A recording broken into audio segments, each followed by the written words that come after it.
অচিরেই দাজ্জাল এই পৃথিবীতে আত্মপ্রকাশ করবে। দাজ্জালের রাজধানী হবে ইসরায়েল। হ্যাঁ, আপনি ঠিকই শুনেছেন। অনেক আলেমগণ তো এটাও ধারণা করছেন যে দাজ্জাল হয়তো ইসরায়েলে আছে, এখন শুধু আত্মপ্রকাশ বাকি। কারণ ইসরায়েল ধীরে ধীরে এই পৃথিবীটাকে তাদের হাতের মুঠোয় করে নিচ্ছে। এটা কি আমাদের বড় একটা আলামত। দাজ্জালের গায়ের রং থাকবে লাল টুকটুকে, আমেরিকার মানুষের মতো। তার চোখ হবে বিড়ালের মতো। দাজ্জালের কপালে 3টা অক্ষর লেখা থাকবে, কাফ ফা র, অর্থাৎ কাফির। দাজ্জাল মাত্র 40 দিনে পুরো পৃথিবী ঘুরবে। মনে করেন এখন আছে বাংলাদেশ, একটু পরেই তাকে ইন্ডিয়াতে দেখা যাবে। এভাবেই সে পুরো পৃথিবী 40 দিনে ঘুরবে। দাজ্জালকে যারা মানবে তাদের বাড়ির আশেপাশ থেকে মাটি ফেটে হীরা মণি মুক্তা বের হয়ে আসবে। দাজ্জাল বলবে, যাও, এগুলো তোমাদের। যে জমিতে ফসল হয় না, দাজ্জাল সে জমির পাশে দাঁড়িয়ে বলবে, এখন থেকে এই জমিতে ভালো ফসল হবে।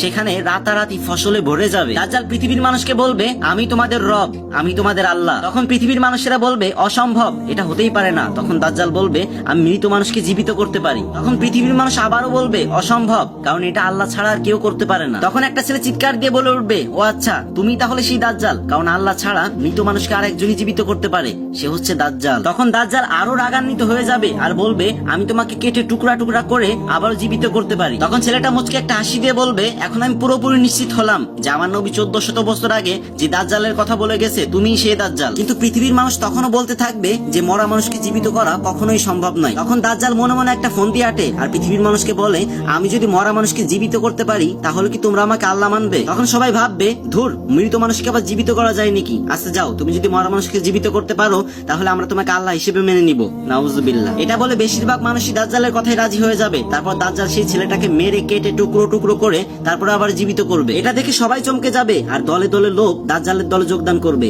নাউজুবিল্লাহ। জীবিত হওয়ার পর সেই ছেলেটা আবারও চিৎকার দিয়ে বলবে, হে দুনিয়ার মানুষ, তোমরা একে বিশ্বাস করো না, কারণ 1400 বছর আগে আমার নবীজি দাজ্জালের ফিতনার কথা বলে গেছে, এটাই হচ্ছে সেই দাজ্জাল। সব নবীরাই তার উম্মতকে এই দাজ্জালের ফিতনার কথা বলেছেন এবং তাদেরকে সতর্ক করেছেন। এখন আমাদের পৃথিবীর যে অবস্থা, আল্লাহ না করুক কখন জানি দাজ্জালের দেখা মিলে যায়। হে আল্লাহ, অত ঈমান তো আমাদের নেই। দাজ্জালের ফিতনা থেকে প্লিজ আমাদের রক্ষা করো, আমিন।